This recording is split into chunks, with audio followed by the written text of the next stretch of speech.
Hi, I'm Duncan Bravo with the, what was it? SoCal Focus Show. Sorry.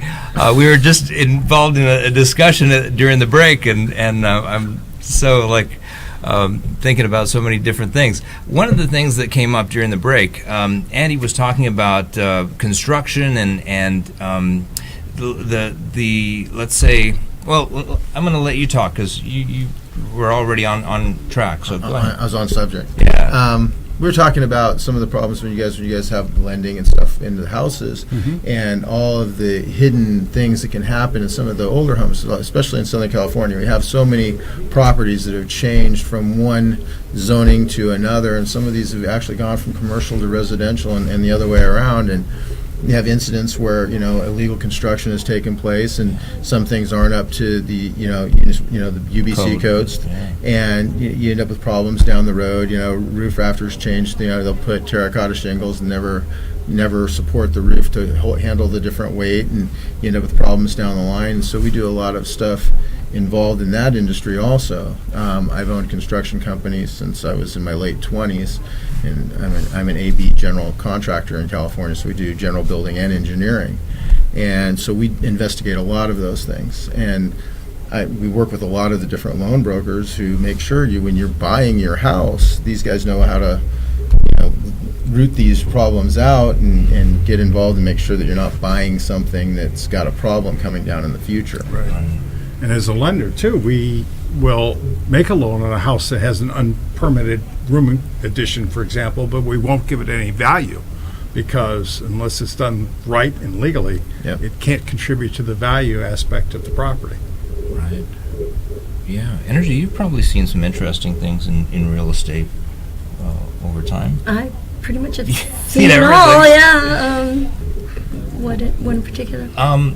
In terms of let's say additions, changes to properties, complications that might come up in the middle of escrow, what kind of things can happen and the solution that made everything work?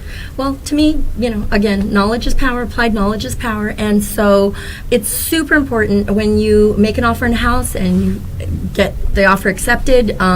According to the California Association of Realtors contract, you get a 17-day inspection period, and that 17-day is when the inspections galore can happen. Buyers have the right to access the house as much as they want and pay for whatever inspections they want. So at that time, I do encourage people to pull permits, to hire someone like Andy, to just get if you need a roofing specialist, a general inspection, a soil test, a structural engineer, whatever you want to get, that's the time to get it, because once you remove that contingency, you're saying that you're satisfied with the condition of the house and you want to move forward.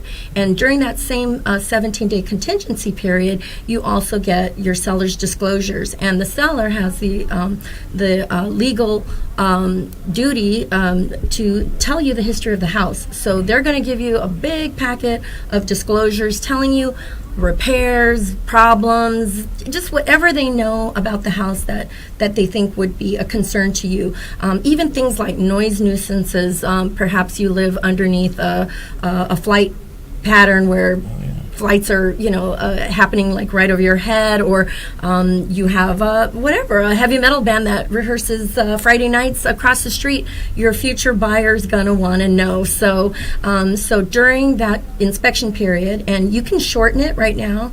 The market is really, really hot. We have multiple offers on pretty much everything that's priced well, and so one of the strategies that buyers are using is shortening up that inspection period to make the process go quicker, to give someone like Mike more time to work on the loan. When realtors use that whole 17 days, then usually you don't end up with the appraisal until around the end of that 17 days, when buyer and seller can agree to repairs or credits for repairs. So I encourage realtors to shorten it up if it feels comfortable with both sides, to help the lenders get their loans out on time. Right now, 30-day loans are really, really hard to close on time if you're doing a 17-day inspection. So there's a lot of strategies for buyers, but one of the important things I wanted to mention, because a lot of first-time buyers don't even realize, they can get pre-approved. They can go to someone like Mike, send them all of their financials. Mike will review and tell them if they're good to go now. And if they're not good to go now, he can give them tips on how to prepare themselves, whether to get their credit score up or whatever it is that's lacking. And then us as realtors, we work for the buyers for completely free. So you have a lot of buyers who are like, let me go to this open house and let me go to that open house. And you know what? You don't need to do that. You can put yourself in the hands of a competent realtor who will do everything for you, represent you on your contracts, make sure that you're getting your disclosures, make sure that your needs are taken care of. And guess what? As a buyer, you don't pay a penny. It is the seller who pays the commissions of both of the realtors. So that's also super important. Yeah, definitely. Good point. Your website for the... I have a few. I have homesbygarcia.com and Synergy Realty. Right. Excellent. Andy, do you have a website? Yes, it's kayandassociates.com, and it's K-A-Y? K-A-Y, yeah. And Associates? .com. Excellent. And Mike, you have Mike for Loans? MikeForLoans.com. .com. Excellent. Is there anything that's coming up in Southern California that you guys might want to highlight? Well, I think the obvious is we're in springtime, and the home buying season is heating up, and people are coming off the fences with slightly higher interest rates, low inventory out there. Anything that's priced right is going to move quickly, and you're going to, like she said, receive multiple offers. So time is of the essence in real estate. It always has been. It always will be. And I think if someone's looking to buy a home, now is the time. Interest rates most likely will rise over the future, as well as home prices. So better off to be sooner rather than later. And a lot of people also don't know this. You could actually get a gift from a family relative for the down payment. If you're a little short of cash, maybe mom, dad, Uncle Harry, Aunt Clarice, whoever can loan you not loan you, but gift you the money. And we count that as down payment funds. We just simply need to source that they actually have the money, and they sign a gift letter over to you saying, I've gifted you this money, and suddenly you can find down payment.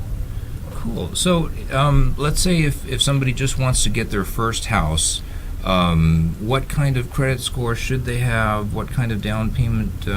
What are the... Well, there's a little bit of a myth in the industry now because of so many television commercials for companies like Credit Karma and others that promote getting your credit score from them. Unfortunately, that gives you a guidepost, but it's not the real credit score that the lenders use from the three credit bureaus that exist. So we're generally looking for people that have scores above 620. We can go lower than that with an FHA program, but for conventional financing, 620 and above is common. 660 is good. Anything in the 700s is excellent, and I even have clients who have in the low 800s from time to time. If you have a long-term credit history, you've managed your credit well, your scores can be as high as 820. So wow, that's cool. And then in terms of dollars, what do you see as being like the sweet spot in real estate these days as far as purchase price, and then what's the high end out there? Well, we're seeing in our area, we're seeing home prices anything between 400 and 700 are just flying off the shelves for the most part. Then there's a little slowdown in that area of 800 to $1 million, but then it picks up again over $1 million. The move-up buyers, because now your first-time home buyers are pretty much gone. You got your move-up buyers coming up in the $1 million to $2 million range, and those homes are doing well indeed. So just that little niche of 800 to $1 million or just under $1 million, it's a little slow, but it's because everyone's raising their prices, their asking prices, I think, in this hot market. Yeah, we're going into the summer, and things are definitely going to be hot. Right. Going back to the real estate school, generally, how long would somebody spend to learn from scratch, let's say, and then by the time they're actually licensed? What kind of time frame do you think?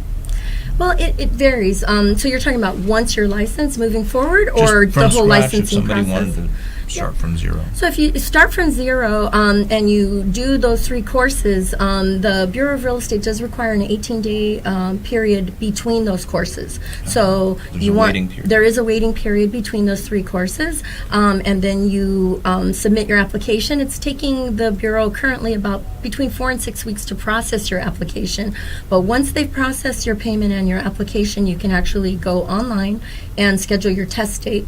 And depending on, the time and the location, you can find test dates as soon as 1 week away and as far out as a few months away. So it's up to you. But once you purchase your courses, most schools give you 6 months to complete, if not a year. So it's up to you. But I tell people, why wait? If there's money on the table, why would you wait to collect it up, right? Yeah. So unless you have a legitimate reason, which I don't know. I guess legitimate is everyone's perspective, but I think it's a hot market. It's a great time to enter in real estate, whether as a realtor or a buyer, or and if it's not residential, commercial, buy businesses, buy land, it's an asset for most people. They don't do a good job saving, but when you own real estate, your equity over time, it's a great example. Yeah, definitely. Well, we're just about out of time, and so I'm just going to have a last little plug. If anybody's interested in real estate specifically, my email is gobravo1@gmail.com. That's GOBRAVO, the number 1, @gmail.com. I specialize in helping sellers sell property all over Southern California. I have some great friends and associates that I work with, pretty much a big team that's much bigger than what you see here, and we love to help people sell houses. So you can send me an email anytime, and I will be definitely quick to respond. Once again, Duncan Bravo, and thank you very much for watching.